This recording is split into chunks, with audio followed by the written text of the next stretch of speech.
How many countries has America invaded since the Second World War? America has been in 19 wars since World War II. The death toll from modern American wars killed in the name of freedom is over 20 million and counting. They have overthrown 36 governments, attempted to assassinate over 50 foreign leaders, and dropped bombs on people in over 30 countries. Syria was the latest of 14 countries in the Islamic world that US forces have invaded, occupied, or bombed. But you believe your American media when they say Putin is a crazy warmongering dictator. Is your self-righteous indignation based on an understanding of basic history, or just triggered by the next new bandwagon that is trending on mainstream media? 90% of these deaths are ordinary men, women, and children. They started the Korean War, the Vietnam War, the Gulf War. In the last 60 years or so, the list of countries the US invaded includes Bosnia, Cambodia, the Congo, Cuba, El Salvador, Guatemala, Indonesia. There's been wars in Iraq, wars in Afghanistan, wars in Syria, Central America. They are the global bullies, destroying any country in the name of democracy and human rights. But the intention has always been to strip the nation of its resources and enrich their military-industrial complex. Now, what about Britain? Did you know that there are only 22 countries in the world that the UK have not invaded or helped in starting a war?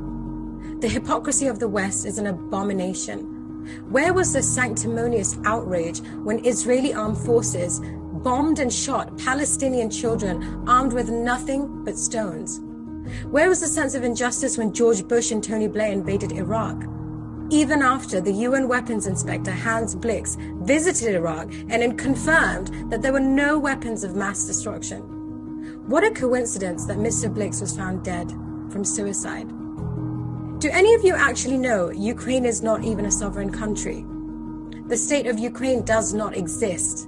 If people just stopped and educated themselves before flinging themselves into a frenzy of indignant theatrics all over social media, they would discover that in 2014, UN Secretary General Ban Ki-moon stated that since December 1991, Ukraine has not registered its borders as an independent country. Ukraine is still under the territory of Russia, and everything that happens in this area is in fact an internal matter of Russia. And as far as Putin is concerned, there is no invasion. But now suddenly you're all Ukrainian.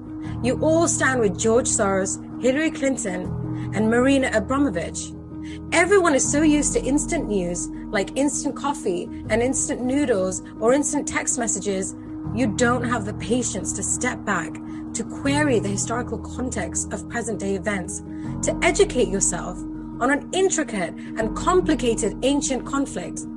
So my question is, when everyone starts shouting on the rooftops that today they stand with Ukraine, do they realize that they're actually standing with Russia?